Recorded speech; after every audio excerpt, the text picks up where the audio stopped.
Hello student. आज हम BA second year geography के सेकंड पेपर आर्थिक एवं संसाधन भूगोल के यूनिट थर्ड के एक टॉपिक के बारे में डिस्कस करेंगे। पिछले वीडियो में हमने यूनिट थर्ड के दो टॉपिकों के बारे में चर्चा की थी, जिसमें एक कृषि का अर्थ एवं उसके प्रकार और दूसरा था फसल उत्पादन को प्रभावित करने वाले भौतिक एवं सामाजिक कारक। अब हम यूनिट थर्ड के ही एक टॉपिक पे डिस्कस करेंगे। चूँकि आपकी यूनिट थर्ड के शेष जो 3 टॉपिक है वो उसमें प्रमुख 6 फसलों के विश्व स्तर के स्थानीय उत्पादन, उनके वितरण और उनके अंतर्राष्ट्रीय व्यापार के बारे में चर्चा करनी है। तो इस वीडियो में हम एक प्रमुख खाद्य फसल गेहूं को लेते हैं और अगले वीडियो में हम एक और प्रमुख खाद्य फसल धान या चावल के बारे में चर्चा करेंगे। तो हम देखेंगे कि गेहूं का वर्तमान में विश्व स्तर पर स्थानीय वितरण क्या है, अर्थात किन किन क्षेत्रों में इसका उत्पादन किया जाता है और इसके लिए अंतर्राष्ट्रीय व्यापार की कैसी स्थिति है। ऐसे कौन कौन से कारक हैं जो इसके अंतर्राष्ट्रीय व्यापार को निर्धारित करते हैं और विश्व स्तर पर किन किन क्षेत्रों में इसका उत्पादन किया जाता है और किन भौगोलिक दशाओं की आवश्यकता रहती है गेहूं की फसल के आदर्श उत्पादन के लिए। तो हम चर्चा करते हैं। देखिए, गेहूं ट्रिटिकम जाति का विश्वव्यापी महत्व की फसल है और यह फसल नानाविध वातावरणों में उगाई जाती है। यह लाखों लोगों का मुख्य खाद्य है। विश्व में कुल कृषि भूमि के लगभग छठे भाग पर गेहूं की खेती की जाती है। यद्यपि एशिया में मुख्य रूप से धान की खेती की जाती है, तो भी गेहूं विश्व के सभी प्रायद्वीपों में उगाई जाती है। यह विश्व की बढ़ती हुई जनसंख्या के लिए लगभग 20% आहार कैलोरी की पूर्ति करता है। वर्ष 2007-8 में विश्वव्यापी गेहूं उत्पादन 62.22 करोड़ टन तक पहुंच गया था और चीन के बाद भारत गेहूं का दूसरा प्रमुख विशालतम उत्पादक देश बन चुका है। गेहूं खाद्यान्न फसलों के बीच विशिष्ट स्थान रखता है। कार्बोहाइड्रेट और प्रोटीन गेहूं के 2 मुख्य घटक है और गेहूं में औसतन 11 से 12% प्रोटीन होता है। गेहूं मुख्यतः विश्व के 2 मौसमों में यानी शीत और वसंत ऋतुओं में उगाया जाता है और शीतकालीन गेहूं अत्यंत ठंडे प्रदेशों या उच्च अक्षांशों में जैसे यूरोप, संयुक्त राज्य अमेरिका, ऑस्ट्रेलिया, रूस आदि संघ राज्यों में उगाया जाता है, जबकि वसंतकालीन गेहूं एशिया एवं संयुक्त राज्य अमेरिका के एक हिस्से में उगाया जाता है। वसंतकालीन गेहूं के परिपक्व होने की अवधि शीतकालीन गेहूं की तुलना में कम होती है। जहां वसंतकालीन गेहूं 120 से 130 दिनों में ही तैयार हो जाता है, वहीं शीतकालीन गेहूं को तैयार होने में, उसको पकने में 240 से 300 दिन तक का समय लगता है। इस कारण शीतकालीन गेहूं की उत्पादकता और उसका कुल उत्पादन वसंतकालीन गेहूं की तुलना में अधिक होता है। गेहूं की फसल के बीज वाले भाग को हम बाली या दंगी भी कहते हैं। अब देखिए, हम भौगोलिक दशाओं की बात करें। भौगोलिक दशाओं में सबसे महत्वपूर्ण है जलवायु कि जलवायु के अंतर्गत एक गेहूं की फसल को उत्पादित होने के लिए कितना तापमान चाहिए, उसकी आर्द्रता की क्या स्थिति होनी चाहिए, बरसात कितनी चाहिए। चूँकि जलवायु के अंतर्गत तापमान और बरसात ये 2 महत्वपूर्ण भौतिक या जलवायु घटक माने जाते हैं किसी भी फसल या वनस्पति को उगने में।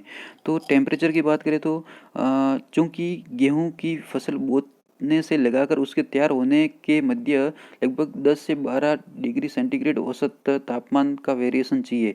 तो औसत बात करें तो हम 21 से लगा के 26 डिग्री सेंटीग्रेड तापमान चाहिए और जब गेहूं तैयार हो रहा है तो टेम्परेचर ज़्यादा चाहिए, थोड़ा 18 से 22 डिग्री सेंटीग्रेड तक। और जब गेहूं हार्वेस्टिंग का टाइम यानी गेहूं की कटाई का समय होता है तब एकदम मौसम सूखा और धूप वाला, अर्थात थोड़ा तापमान ज़्यादा चाहिए, 20 से 25 डिग्री सेंटीग्रेड के मध्य तापमान होना चाहिए। आर्द्रता की बात करें बरसात की तो 75 सेंटीमीटर वार्षिक जो औसत वर्षा है वो गेहूं की फसल के लिए आदर्श मानी जाती है। यानी कि विश्व में ऐसे क्षेत्र जहां पर 75 सेंटीमीटर वार्षिक औसत वर्षा होती है या सिंचाई की आवश्यकताओं की। जलवायु के बाद हम मिट्टी की बात करें तो चिकनी मिट्टी या नहरी मिट्टी जो कि सही मात्रा में पानी सोख सके अच्छी मानी जाती है। भारी मिट्टी वाले सूखे क्षेत्र जिसमें पानी के निकास का पूरा प्रबंध हो, वहाँ भी गेहूं की खेती अच्छी मानी जाती है। बढ़ते मौसम के दौरान गेहूं के लिए आवश्यक तापमान लगभग 15.5 डिग्री सेंटीग्रेड होना चाहिए। वृद्धि के प्रारंभिक चरण के दौरान मौसम गर्म और नम होना चाहिए और बाद के चरणों में धूप और सूखा मौसम होना चाहिए। इसके बारे में पहले मैं बता चुका हूँ। गेहूं के लिए उपयुक्त मिट्टी या तो हल्की मिट्टी या भारी दोमट जो चिकनी मिट्टी है वो काफ़ी मददगार साबित होती है। अब देखिए, विश्व स्तर पर यदि हम गेहूं के वितरण की बात करें, यानी किन किन क्षेत्रों में गेहूं की फसल उत्पादित की जाती है, तो आप देखेंगे इसमें जो ग्रीन, डार्क ग्रीन कलर है और एक है लाइट ग्रीन। तो जो डार्क ग्रीन है वो महत्वपूर्ण प्रमुख उत्पादक क्षेत्र है गेहूं के, और जो लाइट ग्रीन है वो गौण उत्पादक क्षेत्र है। तो हम महाद्वीप के अनुसार देखते हैं, और आप देखेंगे कि ये पूरा का पूरा जो वितरण ये दर्शाता है कि विश्व के जो मध्य अक्षांशीय क्षेत्र है, यानी कि जो 30-35 से लगा के 55-50 डिग्री सेंटीग्रेड वाला जो क्षेत्र है, शीतोष्ण कटिबंध वाला क्षेत्र, वहाँ पर बड़े पैमाने पर इस गेहूं की खेती की जाती है, क्योंकि वहाँ आदर्श जलवायु दशाएं उपस्थित रहती है। हम बात करते हैं उत्तरी अमेरिका महाद्वीप में, तो यहाँ दो प्रमुख गेहूं उत्पादक देश है, कनाडा और संयुक्त राज्य अमेरिका, यूएसए।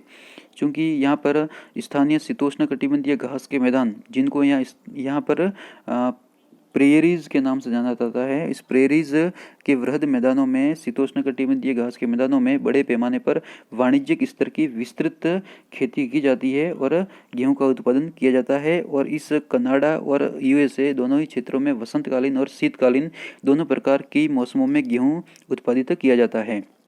दूसरा, हम दक्षिणी अमेरिका महाद्वीप की बात करें, तो यहाँ पर दक्षिणी ब्राज़ील का जो कैंपोस क्षेत्र है और अर्जेंटीना का पंपाज क्षेत्र, क्योंकि अर्जेंटीना में स्थानीय जो शीतोष्ण कटिबंधीय घास के मैदान हैं उनको पंपाज कहते हैं, और यहाँ पर बड़े पैमाने पर वाणिज्यिक स्तर की विस्तृत गेहूं की खेती की जाती है, इसलिए यहाँ पर उत्पादन और उत्पादकता दोनों बहुत ही ज़्यादा हैं। तीसरा प्रमुख क्षेत्र है हम यूरोप का क्षेत्र। यूरोप और ये एशिया महाद्वीप का दोनों मिला के, यानी कि यूरेशिया वाला भाग, पश्चिमी जो एशिया है और संपूर्ण यूरोप वाला भाग, मध्य अक्षांशीय पेटी में बड़े पैमाने पर गेहूं की खेती की जाती है। आपको पता होगा कि यूरोप में शीतोष्ण कटिबंधीय घास के मैदानों को स्टेपीज कहा जाता है, और ये स्टेपी वाले प्रदेश में बड़े पैमाने पर गेहूं उत्पादित किया जाता है, जिसमें आप देखेंगे यूक्रेन है, पोलैंड है, इटली है, जर्मनी है, फ्रांस है, और ये पूरा का पूरा पूर्व सोवियत संघ का जो पश्चिम वाला भाग है, यहाँ पर बड़े पैमाने पर गेहूं की खेती की जाती है, और यहाँ पर गेहूं का निर्यात भी बड़े पैमाने पर किया जाता है। अफ्रीका महाद्वीप की बात करें, तो यहाँ प्रमुख नील नदी का जो डेल्टाई भाग है, मिस्र वाला भाग, यहाँ पर बहुत ही छोटे लेवल पर गेहूं की फसल उत्पादित की जाती है। फिर हम बात करते हैं एशिया महाद्वीप की, तो एशिया महाद्वीप में देखिए दो जगह, खास करके पूर्वी एशिया और दक्षिणी एशिया में बड़े पैमाने पर गेहूं की खेती की जाती है। हम दक्षिणी एशिया में मुख्य रूप से भारत, और भारत में भी जो उत्तरी भारत है, वृहत जो महान मैदान है, जो सिंधु, गंगा और ब्रह्मपुत्र की नदियों के द्वारा निर्मित जो डेल्टाई और मैदानी क्षेत्र है, वहाँ पर बड़े पैमाने पर शीतकालीन गेहूँ उत्पादित किया जाता है। और हमारे उत्तरी जो राज्य है, जिसमें पंजाब है, हरियाणा है, राजस्थान है, उत्तर प्रदेश है, पश्चिमी बिहार है, उत्तरी मध्य प्रदेश है, इन क्षेत्रों में बड़े पैमाने पर गेहूं की खेती की जाती है। इसी प्रकार पूर्वी एशिया की बात करें, तो पूर्वी एशिया में खास करके जो पूर्वी चाइना वाला भाग है, जिसमें याकटी सिक्यांग और जो ग्वांगो नदी है, इनकी नदी घाटियों में और डेल्टाई प्रदेशों में बड़े पैमाने पर शीतकालीन गेहूं उत्पादित किया जाता है। और ये चीन विश्व में गेहूं का प्रमुख और सबसे बड़ा उत्पादक देश भी माना जाता है। फिर हम बात करते हैं ऑस्ट्रेलिया की, तो ऑस्ट्रेलिया का जो मध्य अक्षांशीय क्षेत्र है, खास करके मकर रेखा से दक्षिण वाला भाग, उसमें भी दक्षिणी पूर्वी ऑस्ट्रेलिया, जहाँ पर ग्रेट डिवाइडिंग रेंज के ये पश्चिम की ओर दो प्रमुख नदियां हैं, मर्रे और डार्लिंग। ये मर्रे डार्लिंग के डेल्टाई क्षेत्रों में गेहूं की खेती की जाती है। तो आप देखेंगे कि गेहूं की फसल विश्व स्तर पर सर्वव्यापी है और सभी महाद्वीपों में की जाती है, खास करके यूरोप, एशिया और उत्तरी अमेरिका महाद्वीप में बहुत बड़े पैमाने पर खेती की जाती है।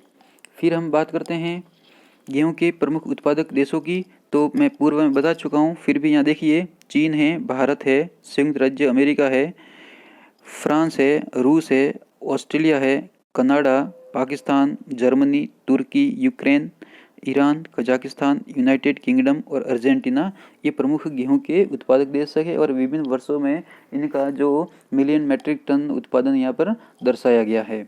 इसी प्रकार हम बात करते हैं व्यापार की।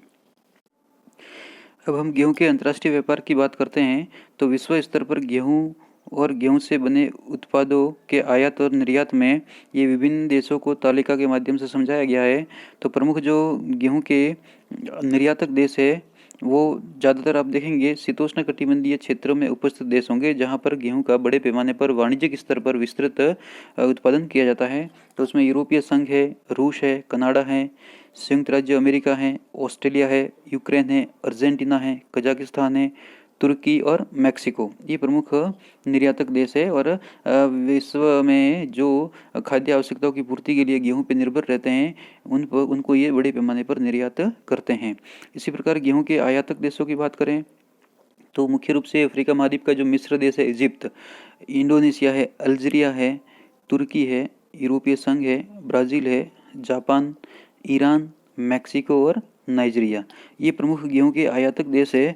दूसरी ओर काफ़ी क्षेत्रों में स्थानीय स्तर पर भी एक दूसरे पड़ोसी देशों को गेहूं का अंतर्राष्ट्रीय व्यापार किया जाता है। तो व्यापारिक स्थिति की बात करें तो एकमात्र ऐसी खाद्य फसल है जिसका बड़े पैमाने पर अंतर्राष्ट्रीय व्यापार भी होता है और विश्व की जनसंख्या की खाद्य आवश्यकताओं की पूर्ति में इस खाद्य फसल का काफ़ी महत्वपूर्ण स्थान है।